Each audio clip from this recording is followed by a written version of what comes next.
오늘 주시는 하나님의 말씀은 창세기 12장 10절에서 20절입니다. 다 같이 일어나셔서 한 절씩 교독하겠습니다.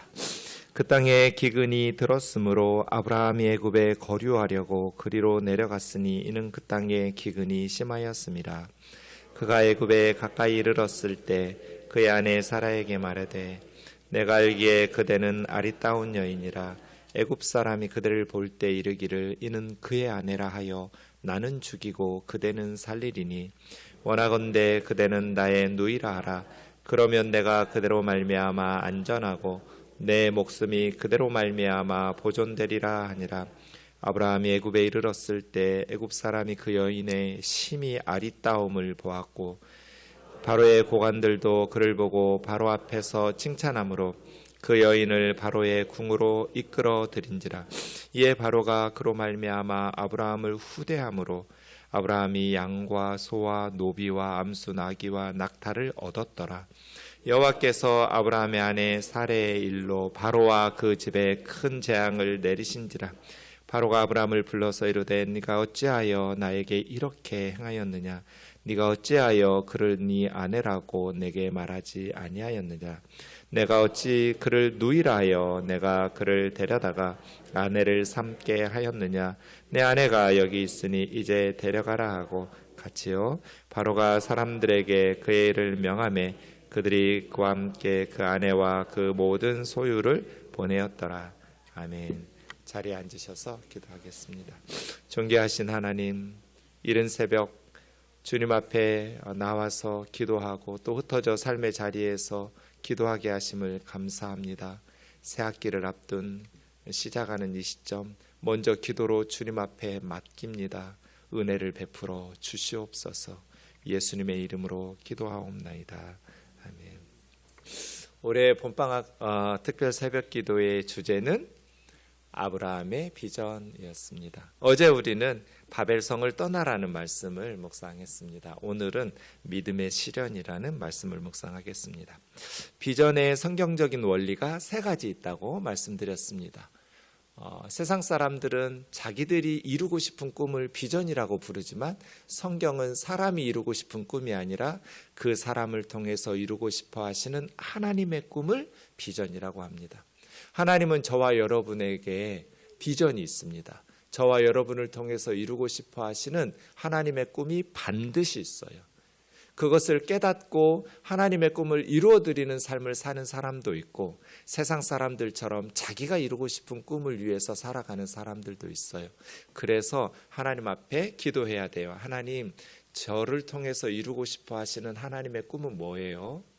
목사님 같으면 저를 통해서 이루고 싶어 하신 하나님의 꿈은 성경적인 건강한 교회를 세우는 거예요.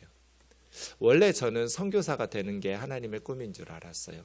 초등학교 3학년 사회 시간에 선생님이 그런 수업 시간에 공부를 가르치셨어요.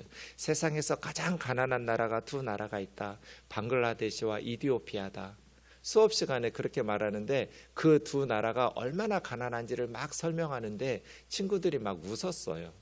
아, 그런 나라가 있다니. 근데 저는 그 수업 시간에 갑자기 그런 생각이 들었어요. 우리도 예전에는 가난한 나라였는데, 그리고 그 두 나라에 사는 어린아이들이 불쌍하다는 생각이 들었어요. 그래서 나는 크면 저 두 나라 중에 한 나라에 선교사로 가야지. 그 생각이 없어지지 않았어요. 그래서 저는 선교사가 되어서 방글라데시나 이디오피아에 가서 예수님의 복음을 아이들에게 전하는 그런 삶을 살게 될 줄 알았어요. 근데 하나님의 뜻은 그게 아니었어요.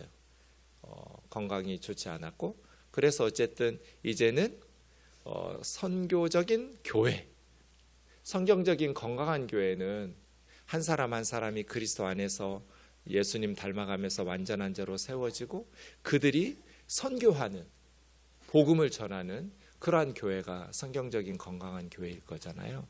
그래서 우면동교회는 초등부, 중고등부, 청년들, 장년부 계속 해마다 선교를 나가고 계속해서 선교를 하는 그런 교회가 되기를 원하는 것이죠. 나를 통해서 이루고 싶어 하시는 하나님의 꿈, 그걸 비전이라고 그래요. 비전에 있어서 중요한 건 준비예요.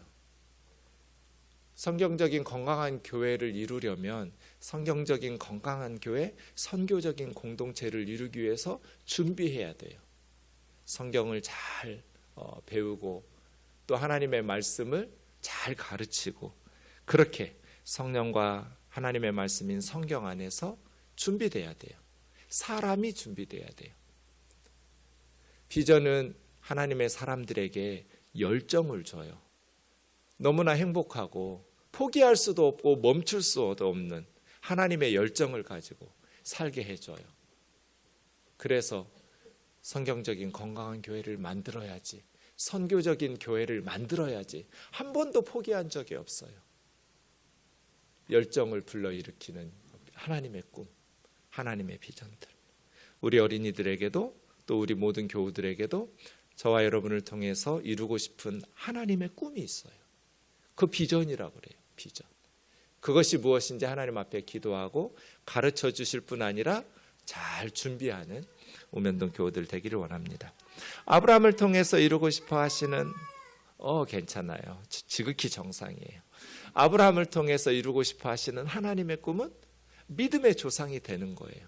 그래서 아브라함을 통해서 땅의 모든 족속이 복을 받는 것. 어제 우리가 살펴본 것처럼 창세기 12장 1, 2, 3절에 보면 하나님께서 바벨 공동체를 떠나라. 거기는 믿음이 없는 공동체잖아요. 하나님이 무지개의 약속을 주시면서도 다시는 세상을 심판할 홍수가 있지 않을 거라고 약속하셨는데 방주에서 나온 노아의 후손들이 믿지 않았어요. 믿음이 없는 공동체. 그래서 하늘 꼭대기까지 닿는 탑을 쌓고 하나님의 약속의 말씀이 아니라 자신들의 힘으로 안전을 확보하겠다는 거죠. 자기들의 이름을 내고 흩어짐을 면해서 자신들의 명예와 성공을 꿈꾸는 믿음 없는 공동체, 하나님을 제거시킨 공동체, 하나님의 약속을 신뢰하지 못하는 공동체. 아브라함아, 바벨성을 떠나라. 내가 너에게 보여줄 땅으로 가라. 그럼 누가 지켜줘요, 아브라함을? 그건 위험한 선택이에요. 내가 5번씩이나 하나님은 내가 너를 지켜준다. 그래서 아브라함은 믿음의 조상이 됐어요. 하나님의 약속의 말씀을 믿고 자기를 지켜줄 사람 아무도 없는 가나안 땅으로 오게 된 것이죠. 그럴 때 아브라함이 믿음으로 하나님의 말씀을 붙잡고 살아갈 때 땅의 모든 족속이 너로 말미암아 복을 얻을 것이다. 믿음의 조상이죠. 결국 아브라함의 자손 예수 그리스도를 통해서 온 땅의 모든 족속이 복을 얻는 그러한 예수님의 조상이 되었잖아요. 4절에 보면 아브라함은 여호와의 말씀에 순종해서 여호와의 말씀을 따라갔어요. 위험한 선택이었어요. 세상적으로 보면 어리석은 선택인 것처럼 보여요.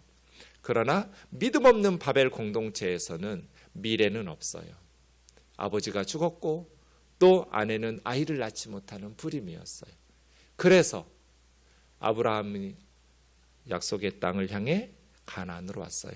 지도로 보시면 우르라는 이라크 땅 도시에서 거기 바벨 공동체 한 복판이에요. 신할 평지. 하란으로 갔다가 다시 가나안 땅으로 왔을 때 하나님께서 이 땅을 주시겠다고 말씀하셨어요. 그래서 약속의 땅이 된 거예요. 가나안은. 오늘 본문 10절에 문제가 생겼어요. 같이 읽어봐요. 시작.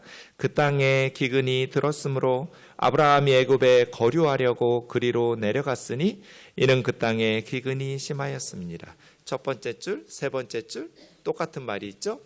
그 땅은 어느 땅이에요? 하나님이 주시겠다고 약속하신 가나안 땅이에요. 빼앗긴 들에도 봄은 오는가?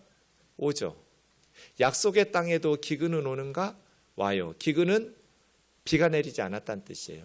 아브라함은 목축업자예요. 가축을 치는 사람이에요. 그런데 물이 없으면 가축을 칠 수가 없어요. 고향인 갈대아 우르는 유프라테스 강 지역이에요. 물 걱정을 한 번도 한 적이 없어요. 하란에서도 마찬가지예요. 그런데 가나안에는 물이 없어요.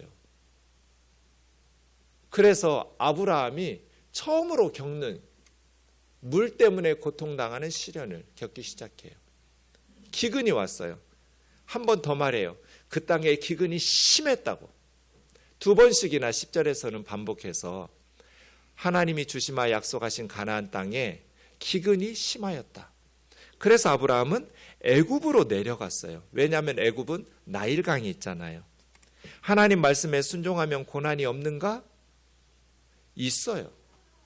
하나님의 말씀에 순종해서 고향과 친척과 아비집을 떠났지만 고향에서도 겪어보지 못했던 엄청난 고난과 시련이 닥쳤어요.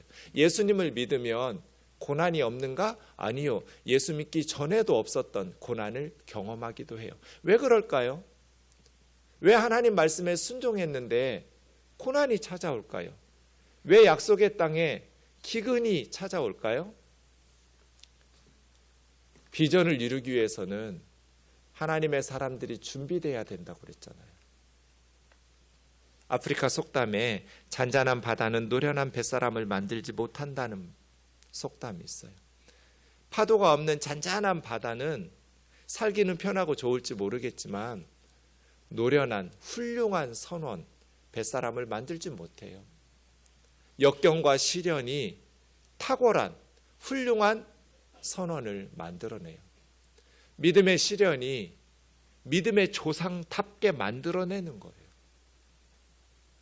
그래서 지도로 다시 보시면 이제 가나안에서 아브라함의 가족은 애굽으로 나일강이 있는 이집트로 내려가게 되었어요. 애굽으로 내려가는 아브라함에게 걱정거리가 하나 있었어요. 뭐였어요, 여러분? 11절 12절이에요. 애굽에 가까이 이르렀을 때 그 아내 사레에게 말하되 내가 알기에 그대는 아리따운 여인이라. 이 양반이 어쩐 일이야? 아내가 생각할 때 남편이 그러는 거예요. 당신은 정말 아름다운 여인이라고. 이게 팔불출이 아닌 게 실제로 애굽에 갔을 때 사람들이 사레의 아름다움을 막 칭찬해서 바로 왕에게까지 가잖아요. 그러니까 아브라함의 걱정은 터무니없는 걱정이 아니었어요. 저는 천국에서 정말 사라 누님이 어떻게 생겼는지 궁금해요. 아브라함이 75세에 가나안 땅에 왔어요. 사라는 10살 어렸어요. 65세예요. 근데 뭐 몇 년 있었다가 이 기근이 있는지 몰랐지만 아무리 젊어도 65세 할머니예요. 물론 사라는 127살까지 살았어요. 우리보다 많이 살았으니까 지금 65세보다는 젊은 모습이었을 것 같아요. 그럼에도 불구하고 65세는 환갑도 넘었는데 사라보다 어린 20살, 30살 뭐 이런 젊은 여자들도 많았을 거잖아요. 아브라함이 제일 숨기고 싶은 여자가 누구예요? 자기 아내 사라죠. 다른 여종들도 많았는데 자기 아내 사라만큼은 남들에게 애굽 사람들의 눈에 띄지 않도록 숨기고 싶었을 거예요. 그런데 얼마나 탁월한 미모였으면 애굽 사람들이 다른 아브라함의 가정의 사람들은 다 무시하고 아브라함의 아내 사라만 딱 찍었잖아요. 정말 예뻤나 봐요, 사라는. 이게 한 번만 아니에요. 나중에 또 나와요. 20장에 가면. 그랄 왕 아비멜렉 또 나와요. 그래서 사라 누님은 정말 예뻤나 봐요. 천국에 가서 꼭 한번 보고 싶어요. 얼마나 예뻤는지. 이게 걱정이에요. 너무 예쁘니까. 내가 당신의 남편이라고 하면 애굽 사람들이 나 죽이고 당신을 빼앗아 갈 거다. 그 시대는 그런 시대였으니까요. 그래서 아브라함이 걱정을 해요. 괜한 걱정 아니었어요. 합리적인 걱정이었어요. 자, 그때 아브라함은 어떻게 해야 돼요? 여러분이 아브라함이면 어떻게 할 것 같으세요? 자기 죽일 것 같아요. 여러분 같으면 이렇게 하겠죠. 2절, 3절 하나님이 약속하셨잖아요. 내가 너 지켜준다고. 너 축복하는 사람에게 내가 복을 주고 너 저주하는 사람은 내가 저주할 거라고. 누구도 너를 건들지 못하도록 내가 지켜줄 거라고. 바벨 공동체 사람들처럼 자기 힘으로 하나님 믿지 못하고 하늘 꼭대기까지 닿는 탑 쌓고 이런 짓 안 해도 된다는 거잖아요. 내가 사면의 불성곽이 되어서 너 지켜줄게 아브라함아. 염려되는 건 너무나 당연하죠. 그런데 하나님이 지켜준다고 그랬잖아 여보.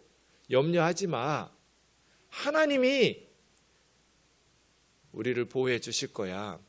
이게 믿음의 조상답잖아요. 근데 아브라함은 그렇게 하지 못했어요. 13절 보면 당신은 내 여동생이라고 하자. 여동생이라고 하면 남편이라고 하면 죽이고 뺏어가겠지만 내가 당신 오빠라고 여동생이라고 하면 나를 죽이지 않지 않겠냐. 그럼 내가 그대로 말미암아 죽지 않고 보존되고 내 생명이 살 수 있지 않겠냐고. 사라가 대답을 안 하죠. 자기 살겠다고 지금 자기한테 아내라고 하지 말고 여동생이라고 누이라고 하라는 거잖아요. 남편이 이렇게 나오는데 아내가 뭐라 그러겠어요. 근데 애굽에 이르렀더니 정말 심히 아리따움을 보고 고관들도 바로 앞에서 칭찬해서 사례를 바로의 왕궁으로 끌어들였어요. 이것은 바로의 후궁을 삼았다는 거예요. 결혼식 한 거예요. 어제 우리 봤잖아요. 목욕탕에 가면 귀중품 안내. 맡기지 않은 분신물은 책임지지 않습니다. 지금 아브라함이 자기 아내를 맡기지 않았잖아요. 하나님께. 바벨탑 쌓은 사람들하고 뭐가 달라요? 세상적인 꾀로. 왜요? 이렇게 믿음이 바닥을 드러낼 때가 있어요. 하나님 말씀에 순종해서 가나안 땅까지 왔는데 가까운 거리 아니에요. 4개월 걸어야 돼요. 짐승들까지 끌고 왔으니까 더 오랜 시간 걸렸을 거예요. 쉬운 길 아니에요. 지금처럼 고속도로 있고 차 타고 오는 거 아니에요. 산 넘고 물 건너야 돼요. 그렇게 힘들게 왔는데 고향에서도 경험하지 않은 기근은 짐승들이 물이 없어가지고 난리가 난 거예요. 하나님이 주시마 했던 자녀는 주시지도 않고 임신도 안 되고 오히려 기근 때문에 고통을 받았어요. 믿음이 바닥에 떨어졌을 때 다시 애굽으로 내려가는데 믿음이 없는 상태라도 보니 죽을 것 같은 거예요. 그래서 16절 바로가 그로 말미암아 아브라함을 후대함으로 오빠인 줄 알고 그때는 결혼식 할 때는 결혼 지참금 모하르라고 해요. 신부를 데려올 때 신부의 가족에게 결혼 지참금을 줘요. 왕이니까 얼마나 많이 줬겠어요. 아브라함에게.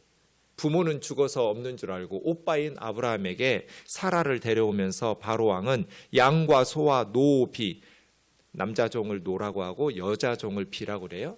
남자 종들, 여자 종들, 암컷, 수컷, 나귀들, 낙타들 엄청나게 많은 모하르를 준 거예요. 선물로. 그래서 아브라함이 자기 아내 팔아먹고 엄청 부자가 됐어요. 그런데 17절 여호와께서 아브라함의 살해일로 바로와 그 집에 큰 재앙을 내렸다. 재앙이라고 번역한 네가라는 히브리어는 피부병이에요.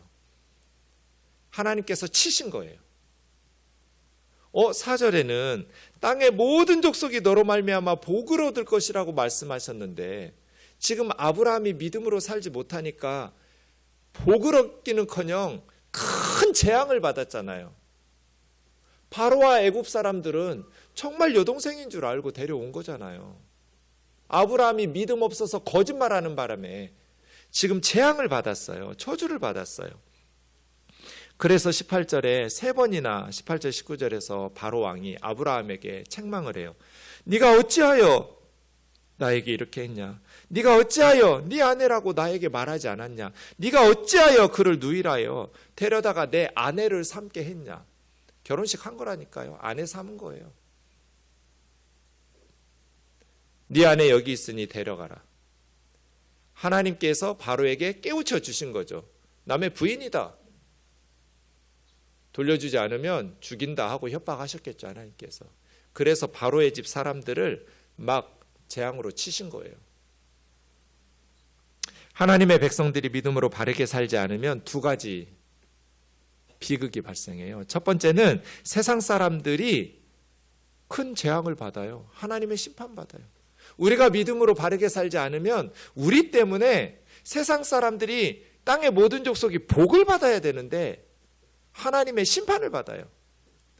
두 번째는 하나님의 백성들이 믿음으로 살지 않으면 세상 사람들이 실망을 하고 분노를 하고 멸시를 하고 책망을 해요. 바로처럼 네가 어찌하여 나에게 이렇게 거짓말해가지고 네 아내라고 말하지 않고 나를 속여서 이렇게 우리 집에 재앙을 내리게 했느냐고. 세상 사람들로부터 멸시를 받고 실망을 주게 돼요. 그래서 하나님의 사람들이 고난을 만나고 어려움을 만나고 두려울 때 믿음을 지켜야 돼요. 세상적인 방법으로 살아버리면 이렇게 아브라함처럼 세상 사람들이 하나님의 심판을 받고 또 세상 사람들에게 하나님의 백성들이 손가락질을 받아요. 그래서 20절에 보면 이제 이집트 사람들이 아브라함과 그의 모든 가족을 추방시켰어요. 쓰레기 취급한 거예요. 썩 꺼져. 소중하게 여기지 않고 우리 땅에서 꺼져. 쓰레기처럼 버린 거예요. 하나님의 사람들이 애굽 사람들에게 복을 주기는커녕 하나님 같이 믿자고 선교하기는커녕 오히려 멸시를 받고 쫓겨나는, 우리는 오늘 본문에서 알 수 있어요. 아브라함이 믿음의 조상이 된 것은 아브라함이 탁월했기 때문이 아니다. 아브라함이 탁월했기 때문이 아니라 아브라함을 향하신 하나님의 은혜와 사랑이 탁월했기 때문이에요. 하나님께서 부르시고 비전을 주시고 하나님의 꿈을 이루어가는 사람들이 탁월했기 때문이 아니에요. 저도 수없이 실패했고 수없이 넘어졌어요. 내가 탁월해서가 아니라 아브라함이 탁월해서가 아니라 우리를 사랑하시는 하나님의 은혜와 사랑이 탁월하기 때문이에요. 그래서 하나님의 사람들을 통해서 하나님의 나라가 세워지는 거예요. 수없이 넘어졌어요. 실패하고 넘어지지 않은 성경의 인물은 한 사람도 없어요. 다 죄를 지었고 다 실수했고 다 허물이 있었고 아브라함처럼 연약함들이 있었어요. 그래서 넘어졌어요. 하지만 그때마다 하나님께서 포기하지 않으시고 다시 일으켜 세우시고 용서하시고 다시 그 실패의 경험들을 통해서 믿음이 자라나게 하셨어요. 우리 어린이들도 마찬가지예요. 하나님의 말씀에 순종한다고 해서 고난이 없는 것도 아니고 고난 속에서 우리가 항상 믿음으로 승리하는 것도 아니에요. 넘어지고 자빠지고 실수하고 실망스러운 모습으로. 오늘 본문 아브라함에게 무슨 믿음이 있어요? 자기 아내 팔아먹고 지키고 싶었는데 빼앗긴 거 아니잖아요. 아예 그냥 애굽 사람이 달라고 하기도 전에 먼저 팔아먹은 거잖아요. 오늘 두 가지 기도 제목을 가지고 같이 기도합시다. 두려울 때 하나님의 약속의 말씀을 붙들어야 돼요. 내가 너희 지켜줄게. 그리고 세상 사람들에게 축복을 주는 땅의 모든 족속이, 저와 여러분이 복받아서 우리만 복받으면 안 돼요. 땅의 모든 족속이, 베트남 사람들이 복을 받아야 되고 요르단 사람들이 복을 받아야 되고 캄보디아, 필리핀, 말레이시아 땅의 모든 족속이 복을 받아야 돼요. 저 북녘의 우리 동포들이 복을 받아야 돼요. 축복의 통로로 살게 해달라고 같이 기도하겠습니다.